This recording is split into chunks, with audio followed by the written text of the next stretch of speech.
Hello दोस्तों, आपका अपना यूट्यूब चैनल एडुकेयर पॉइंट में एक बार फिर से स्वागत है। आज हम लोग पढ़ेंगे आर.एस. अग्रवाल के वस्तुनिष्ठ अंकगणित, जिसमें देखेंगे वर्गमूल तथा घनमूल यानी कि square root and cube root.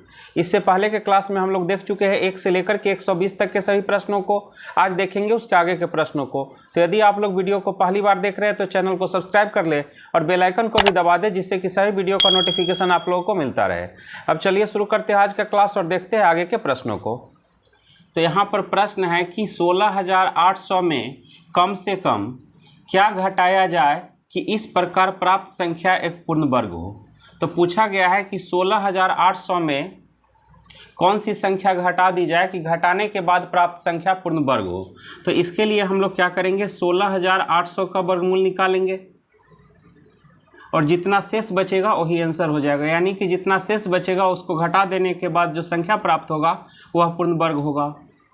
तो दाहिने तरफ से जोड़ा लगा लेते हैं। अब यहाँ पर एक बच रहा है सिंगल, तो पहले हम एक से लगाते हैं, एक इकाई एक। अब एक और एक को जोड़ लेंगे तो 2, यहाँ से एक जोड़ा अंक उतारेंगे तो 68।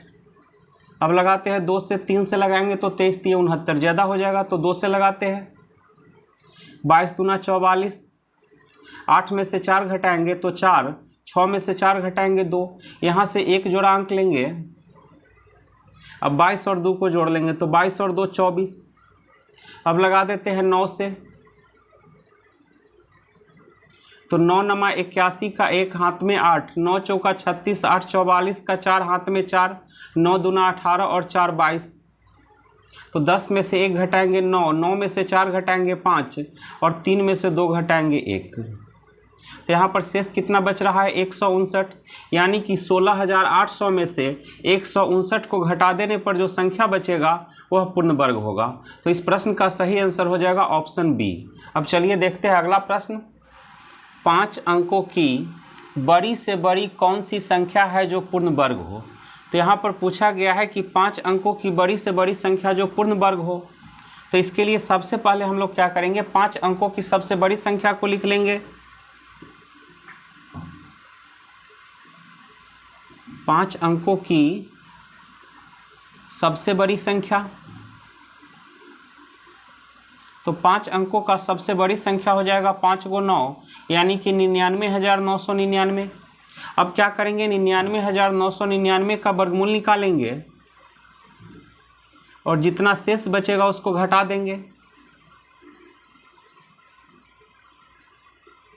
दाहिने तरफ से जोड़ा लगा लेंगे यहाँ पर सबसे पहले। अब लगाते हैं 3 से, यहाँ पर 9 है तो 3 से लगेगा, 3 3 9, 3 और 3 को जोड़ लेंगे 6, यहाँ से एक जोड़ा अंक उतारेंगे तो 99। अब 1 से लगाएंगे तो 61, 9 में से 1 घटाएंगे 8, 9 में से 6 को घटाएंगे तो 3। अब यहाँ से एक जोड़ा अंक उतारेंगे तो 99, 3,899। अब 61 और 1 को जोड़ लेंगे तो हो जाएगा 62। अब लगेगा 6 से, 6 में 6 से गुना करेंगे 6 1 36, 6 दूना 12 और 3 15 का 5 हाथ में 1, 6 1 36 और 1 37। 9 में से 6 घटाएंगे तो 3 बचेगा, 9 में से 5 घटाएंगे 4, 8 में से 7 घटाएंगे 1। तो 99,999 का वर्गमूल निकालने पर शेष कितना बच रहा है, 143। अब हम क्या करेंगे, 99,999 इसमें से 143 को घटा देंगे। 9 में से 3 घटाएंगे 6, 9 में से 4 घटाएंगे 5, 9 में से 1 घटाएंगे 8 9 9। तो कितना आ रहा है यहाँ पर, 99,856। तो 99,856 5 अंकों की सबसे बड़ी संख्या है जो पूर्ण वर्ग है। तो इस प्रश्न का सही आंसर हो जाएगा ऑप्शन डी। अब चलिए देखते हैं अगला प्रश्न। 4 अंकों की छोटी से छोटी कौन सी संख्या है जो पूर्ण वर्ग है। तो यहाँ पर पूछा गया है कि 4 अंकों की छोटी से छोटी कौन सी संख्या है जो पूर्ण वर्ग है। इससे पहले वाले प्रश्न में पूछा गया था 5 अंकों की बड़ी से बड़ी संख्या जो पूर्ण वर्ग है। यहाँ पर पूछा गया है 4 अंकों की छोटी से छोटी संख्या जो पूर्ण वर्ग है। तो सबसे पहले हम लोग क्या करेंगे, 4 अंकों की सबसे छोटी संख्या को लिख लेंगे। 4 अंकों की सबसे छोटी संख्या,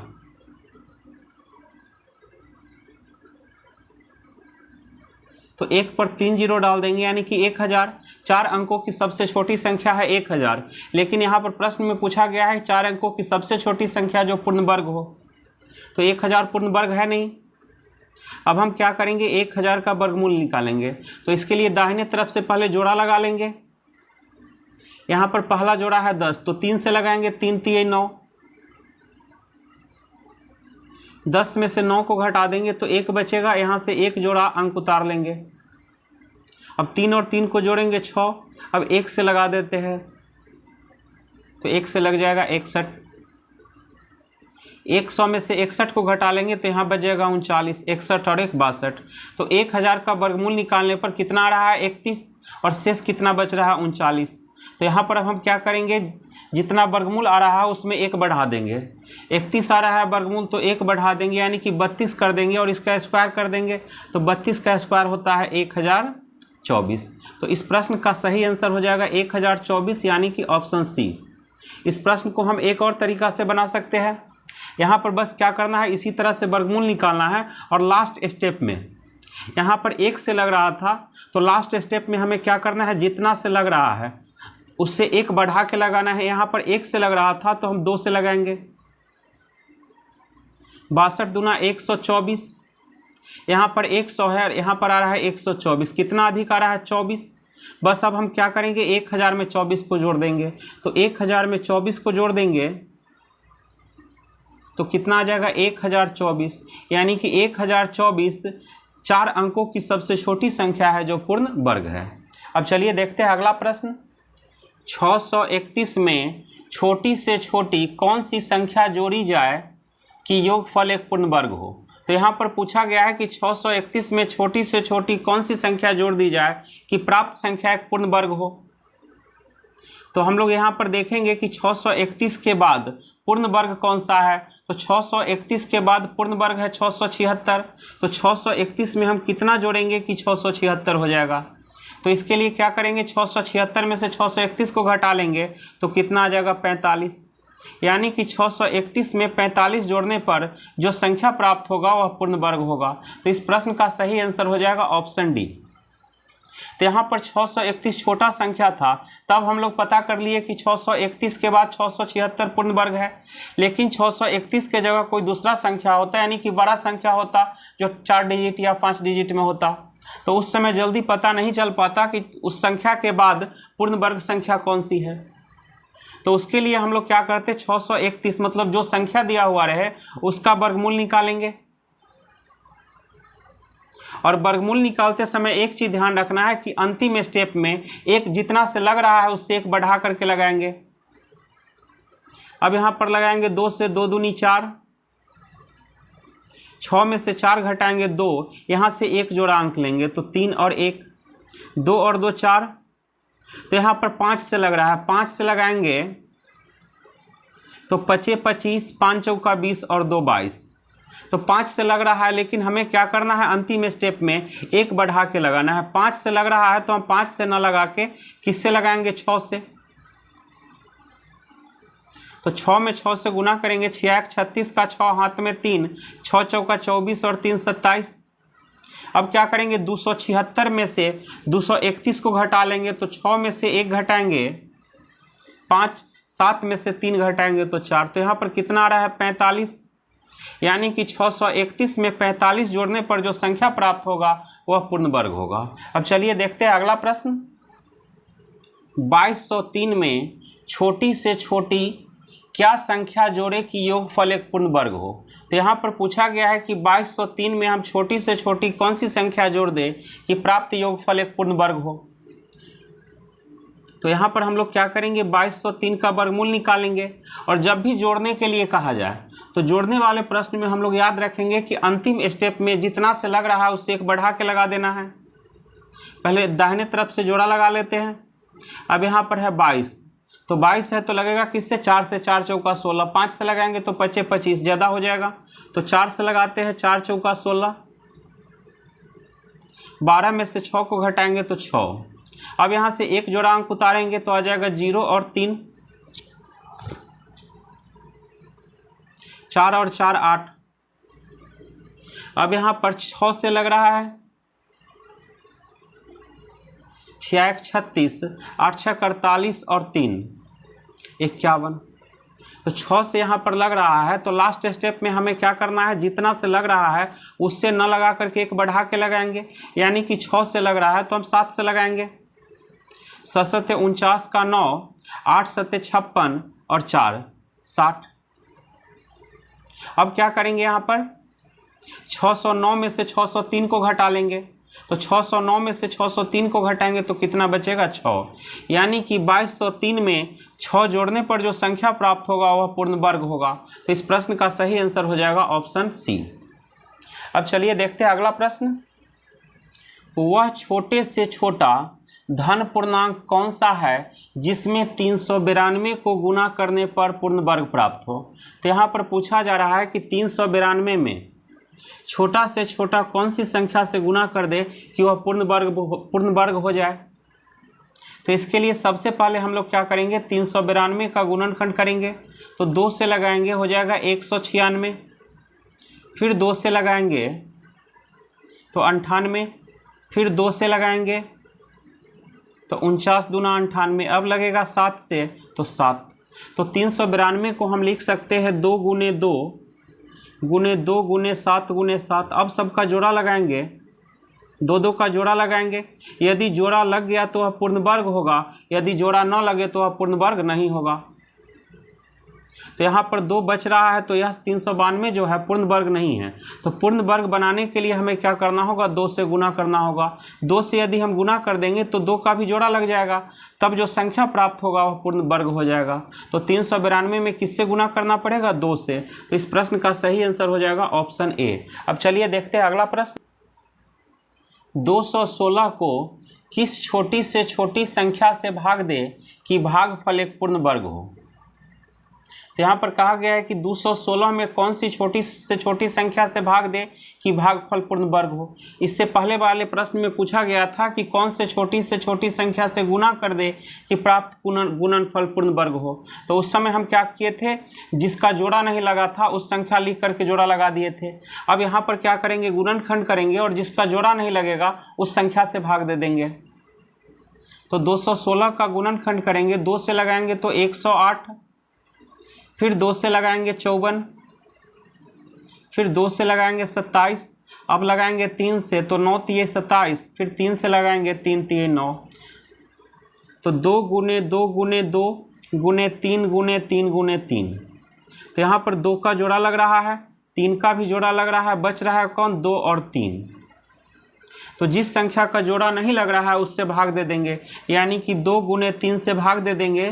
तो किससे भाग देना होगा, 6 से।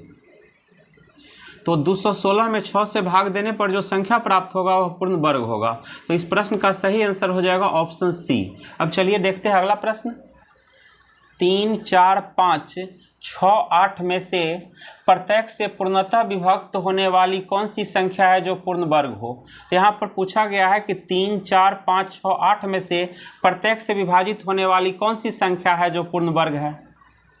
तो सबसे पहले हम पता करेंगे कि वह कौन सी छोटी से छोटी संख्या है जो 3 4 5 6 8 सबसे विभाजित हो। तो 3 4 5 6 8 से विभाजित होने वाला संख्या कौन होगा, जो इसका एलसीएम होगा। तो सबसे पहले हम निकालते हैं 3 4 5 6 8 का एलसीएम। तो 2 से लगाएंगे 3, 2 दूनी 4 5, 3 दूनी 6 और 4 दूनी 8।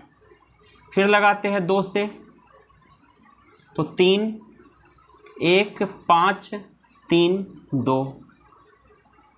अब लगाते हैं 3 से तो 1 1 5 1 2। तो 3 4 5 6 8 का एलसीएम हो जाएगा 2 गुने 2 गुने 3 गुने 5 गुने 2। तो सबको गुना कर लेंगे, तब जो संख्या प्राप्त होगा वह 3 4 5 6 8 सबसे विभाजित होगा। लेकिन यहाँ पर एक शर्त दिया हुआ है कि वह संख्या पूर्ण वर्ग हो। तो पूर्ण वर्ग कब होगा, जब सबका जोड़ा लग जाए। तो यहाँ पर 2 का जोड़ा लग रहा है, 3 5 और 2 का जोड़ा नहीं लग रहा है। तो पूर्ण वर्ग होने के लिए क्या करना होगा, सबका जोड़ा लगाना होगा। तो यहाँ पर हम 3 से 5 से और 2 से यदि गुना कर दे तो 3 से गुना कर दिए तो 3 का भी जोड़ा लग जाएगा, 5 से गुना कर दिए तो 5 का भी जोड़ा लग जाएगा, अब 2 का भी जोड़ा लग जाएगा। अब सबको गुना कर लेंगे और तब जो संख्या प्राप्त होगा वह 3, 4, 5, 6, 8 से विभाजित भी होगा और साथ साथ पूर्ण वर्ग भी होगा। तो चलिए गुना कर लेते हैं। 2 दूनी 4, 4 तीन 12, 12 पचे 60, 60 में 2 से गुना करेंगे 120, 120 में 3 से गुना करेंगे 300, 120 में 3 से गुना करेंगे तो 360, 360 में 5 से गुना करेंगे तो 36 पचे 180 यानी कि 1800। अब 1800 में 2 से गुना करेंगे तो कितना हो जाएगा 3600, यानी कि 3, 4, 5, 6, 8 से विभाजित होने वाली और जो संख्या पूर्ण वर्ग हो वह कौन है 3600। तो इस प्रश्न का सही आंसर हो जाएगा ऑप्शन डी, मतलब 3600 पूर्ण वर्ग भी है और 3, 4, 5, 6, 8 से पूरी तरह विभाजित भी है। अब चलिए देखते हैं अगला प्रश्न। क्यूब रूट 125/216 बराबर व्हाट। यहाँ पर प्रश्न है क्यूब रूट 125/216, यानी कि 125 और बटे 216 का घनमूल निकालना है। तो हम 125 और 216 का घनमूल निकाल लेंगे। तो 125 का घनमूल होता है 5 और 216 का घनमूल होता है 6। तो इस प्रश्न का सही आंसर हो जाएगा 5/6, यानी कि ऑप्शन ए। घनमूल निकालने के लिए हम लोग क्या करते हैं, गुणनखंड करते हैं। तो यहाँ पर है 125, 125 में लगाएंगे 5 से तो 25 आ जाएगा। अब फिर लगाएंगे किससे, 5 से तो 5। तो 125 को हम लिख सकते हैं 5 गुने 5 गुने 5। वर्गमूल निकालते समय हम लोग क्या करते हैं, 2-2 का जोड़ा लगाते हैं और घनमूल में क्या करेंगे 3-3 का जोड़ा लगाएंगे, मतलब 3 में से एगो निकालेंगे। तो 125 का घनमूल कितना हो जाएगा 5। उसी तरह यदि 216 का घनमूल निकालना है तो 216 का गुणनखंड करेंगे, 2 से लगाएंगे तो 108, फिर 2 से लगाएंगे 54, फिर 2 से लगाएंगे 27, अब 3 से लगाएंगे 9, फिर 3 से तो 3। तो 2 गुने 2 गुने 2 गुने 3 गुने 3 गुने 3 और घनमूल में 3-3 का जोड़ा लगाते हैं, मतलब 3 गो में से एगो को निकालेंगे। तो 2 गुने 3 यानी कि 6। तो 216 का घनमूल कितना है 6 और 125 का घनमूल कितना होता है 5। अब चलिए देखते हैं अगला प्रश्न। क्यूब रूट 7/875 बराबर व्हाट। तो यहाँ पर प्रश्न है क्यूब रूट 7/875। तो क्यूब रूट है, इसका मतलब हुआ कि 7/875 का घनमूल निकालना है। तो अभी 875 को हम 7 से काट देंगे तो ये कट जाएगा 125 बार में। तो इसे अब हम लिख सकते हैं क्यूब रूट 1/125। तो 1 का घनमूल कितना होता है 1 और 125 का घनमूल होता है 5। तो इस प्रश्न का सही आंसर हो जाएगा 1/5, यानी कि ऑप्शन बी। अब चलिए देखते हैं अगला प्रश्न। क्यूब रूट 4.12/125 बराबर व्हाट। तो यहाँ पर प्रश्न है क्यूब रूट 4.12/125। तो सबसे पहले हम लोग क्या करेंगे, 4.12/125 को साधारण भिन्न में बदल लेंगे। तो 125 में 4 से गुना करेंगे तो हो जाएगा 500, 500 में 12 को जोड़ देंगे, मतलब ये दोनों को गुना करेंगे और ऊपर वाला को जोड़ देंगे। तो 125 में 4 से गुना करेंगे 500 और 12 को जोड़ देंगे तो 512। तो 512/125। अब हम क्या करेंगे, 512 और 125 का घनमूल निकाल लेंगे। तो 512 का घनमूल होगा 8 और 125 का घनमूल होता है 5। तो इस प्रश्न का सही आंसर हो जाएगा 8/5। अब 8/5 को हम लिख सकते हैं 1.3/5, यानी कि क्या करेंगे 8 में 5 से भाग देंगे, 5 इकाई 5, शेष कितना बच रहा है 3। तो इसे हम लिख सकते हैं 1.3/5, यानी कि ऑप्शन ए। अब चलिए देखते हैं अगला प्रश्न। क्यूब रूट 1 - 91/216 बराबर व्हाट। तो यहाँ पर प्रश्न है क्यूब रूट 1 - 91/216। तो सबसे पहले हम लोग क्या करेंगे, 1 में 91/216 को घटा लेंगे। तो यहाँ पर हो जाएगा 216 में 1 से गुना करेंगे 216 माइनस 91/216।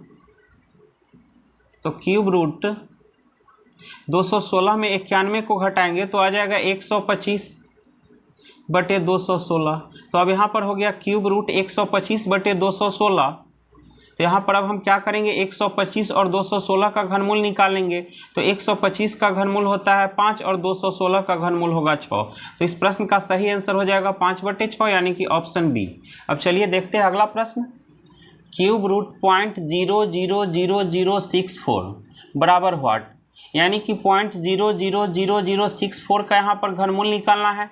तो सबसे पहले हम क्या करेंगे, दशमलव को यदि छोड़ देते हैं तो कितना बचेगा, 64। तो 64 का घनमूल निकालेंगे। तो 64 का घनमूल होता है 4। अब यहाँ पर देखेंगे कि दशमलव के बाद कितने अंक है, तो 1 2 3 4 5 6। तो दशमलव के बाद जितना भी अंक हो उसमें क्या करेंगे, 3 से भाग दे देंगे। तो कितना बच रहा है यहाँ पे, 2। तो यहाँ पर दाहिने तरफ से 2 अंक गिन करके दशमलव दे देंगे। तो 1 2 यहाँ पर दशमलव दे देंगे।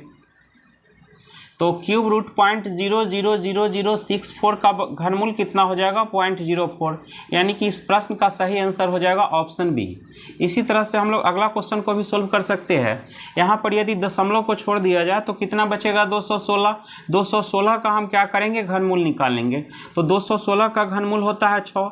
अब देखेंगे कि दशमलव के बाद कुल कितने अंक है, तो 1 2 3 4 5 6। 6 में क्या करेंगे, 3 से भाग देंगे तो कितना आ जाएगा, 2। अब दाहिने तरफ से 2 अंक गिन करके हम दशमलव दे देंगे। तो 1 2 यहाँ पर दशमलव दे देंगे तो कितना हो जाएगा, 0.06, यानी कि ऑप्शन सी। अब चलिए देखते हैं अगला प्रश्न। क्यूब रूट 19,683 बराबर व्हाट गुने 3। क्यूब रूट 19,683 बराबर व्हाट के जगह हम लिख लेते हैं x गुने 3। अब यहाँ पर सबसे पहले हम क्या करेंगे, 19,683 का घनमूल निकालेंगे। तो चलिए घनमूल निकालने का हम लोग एक शॉर्ट तरीका देखते हैं। इसके लिए सबसे पहले क्या करेंगे, 1 से लेकर के 10 तक का घन याद रखेंगे। तो 1 का घन कितना होता है, 1। 2 का घन होता है 8। 3 का घन होता है 27। 4 का घन होता है 64। 5 का घन होता है 125। उसी तरह 6 का घन होता है 216। 7 का घन होता है 343। 8 का घन होता है 512 और 9 का घन होता है 729 और 10 का घन होता है 1000। अब यहाँ पर हमें निकालना है 19,683 का घनमूल। 19,683। तो इसके लिए सबसे पहले हम लोग क्या करेंगे, दाहिने तरफ से 3 अंक ले लेंगे। अब देखेंगे कि 3 किसका घन करने पर 3 आता है, तो 7 का घन करने पर इकाई का अंक 3 आता है। तो इधर वाला अंक कितना हो जाएगा, 7। अब इधर बच रहा है 19। तो देखेंगे कि 19 से पहले परिपूर्ण घन कौन सा है, तो 19 से पहले परिपूर्ण घन कौन है, 8। 8 का घनमूल कितना होता है, 2। तो इधर वाला अंक हो जाएगा 2, यानी कि 19,687 का घनमूल कितना हो जाएगा, 27। तो 27 बराबर x गुने 3। 3 नमा 27, तो x बराबर कितना हो जाएगा, 9। तो यहाँ पर ऑप्शन में 9 नहीं है, तो इस प्रश्न का आंसर हो जाएगा इनमें से कोई नहीं। अब चलिए देखते हैं अगला प्रश्न। क्यूब रूट अंडर 0.00064 बराबर व्हाट। तो यहाँ पर सबसे पहले हम क्या करेंगे, अंदर वाला भाग को सोल्व करेंगे। तो अंदर में क्या है, सिर्फ रूट है, यानी कि वर्गमूल निकालना है। तो यहाँ पर दशमलव को यदि छोड़ दिया जाए तो कितना बच जाएगा, 64। 64 का वर्गमूल कितना होता है, 8। अब यहाँ पर देखेंगे दशमलव के बाद कितने अंक है, 1 2 3 4 5 6। तो 6 में क्या करेंगे, 2 से भाग देंगे। घनमूल निकालते समय 3 से भाग देंगे, वर्गमूल निकालते समय 2 से भाग देंगे। तो 6 में 2 से भाग देंगे तो 3। अब यहाँ पर हम क्या करेंगे, दाहिने तरफ से 3 अंक गिन करके दशमलव दे देंगे। तो 1 2 3, यानी कि 0.00064 का वर्गमूल कितना हो जाएगा, 0.008। तो इसे अब हम लिख सकते हैं क्यूब रूट 0.008। अब क्या करना है, 0.008 का घनमूल निकालना है। तो दशमलव को यदि छोड़ दिया जाए तो कितना बच जाएगा, 8। 8 का घनमूल कितना होता है, 2। अब देखते हैं दशमलव के बाद कितने अंक है, तो 1 2 3, 3 अंक है। घनमूल निकालना है तो हम 3 से भाग देंगे। वर्गमूल निकालते समय किससे भाग देंगे, 2 से, और घनमूल निकालते समय 3 से। तो कितना आ जाएगा, 1। तो दाहिने तरफ से 1 अंक गिन करके हम दशमलव दे देंगे। तो हो जाएगा 0.2। तो इस प्रश्न का सही आंसर हो जाएगा ऑप्शन बी। अब चलिए देखते हैं अगला प्रश्न। 21,600 को किस छोटी से छोटी संख्या से गुना करें कि गुणनफल एक पूर्ण घन हो। तो यहाँ पर पूछा जा रहा है कि 21,600 में कौन सी छोटी से छोटी संख्या से गुना कर दे कि गुणनफल एक पूर्ण घन हो। तो इसके लिए सबसे पहले हम लोग क्या करेंगे, 21,600 का गुणनखंड करेंगे। तो यहाँ पर 2 से भाग देंगे, तो 21,600 में 2 से भाग दे देंगे तो आ जाएगा 10,800। फिर 2 से भाग देंगे तो 5,400। फिर 2 से भाग देंगे तो कितना आ जाएगा 2,700।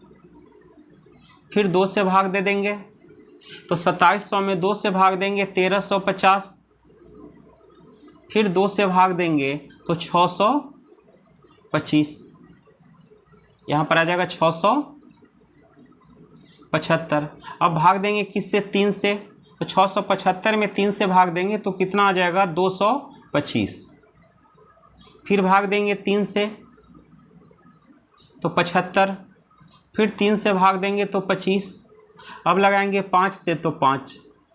तो 21,600 को हम लिख सकते हैं, 21,600 को हम लिख सकते हैं 2 गुने 2 गुने 2। 2 कितना बार है, 1 2 3 4 5 बार।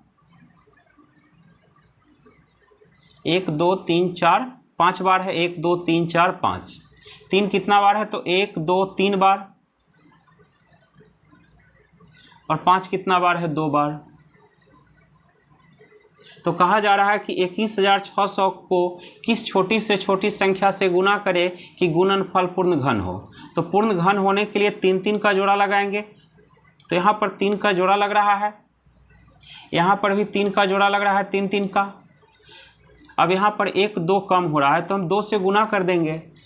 यहाँ पर 1 5 कम हो रहा है तो 1 5 से भी गुना कर देंगे। तो 2 से गुना कर देंगे तो 3 को 2 भी हो जाएगा, और 5 से गुना कर देंगे तो 3 को 5 भी हो जाएगा। तो 21,600 में किससे गुना करना पड़ेगा, 2 पचे 10 से। यानी कि 21,600 में 10 से गुना करने पर जो संख्या प्राप्त होगा वह पूर्ण घन होगा। तो इस प्रश्न का सही आंसर हो जाएगा ऑप्शन बी। अब चलिए देखते हैं अगला प्रश्न। 3600 को किस छोटी से छोटी संख्या से भाग करे कि भागफल एक पूर्ण घन हो। तो यहाँ पर कहा जा रहा है कि 3600 को कौन सी छोटी संख्या से भाग दे दे कि प्राप्त भागफल पूर्ण घन हो। तो इसके लिए हम लोग क्या करेंगे, सबसे पहले 3600 का गुणनखंड करेंगे। 2 से लगाएंगे तो यहाँ पर आ जाएगा 1800। फिर 2 से लगाएंगे 900। फिर 2 से लगाएंगे तो 450। फिर 2 से लगाएंगे 225। अब लगाएंगे यहाँ पर 3 से तो 75। फिर लगाएंगे 3 से तो 25। 5 से लगाएंगे तो 5। तो 3600 को हम लिख सकते हैं 2 गुने 2 गुने 2 गुने 2 गुने 3 गुने 3 गुने 5 गुने 5। तो 3600 पूर्ण घन कब होगा, जब सभी गुणनखंड का 3 3 का जोड़ा लग जाए। तो हम 3 3 का जोड़ा लगाते हैं। तो यहाँ पर सिर्फ 2 का जोड़ा लग रहा है और बाद बाकी संख्या जो बच रहा है उसका जोड़ा नहीं लग रहा है।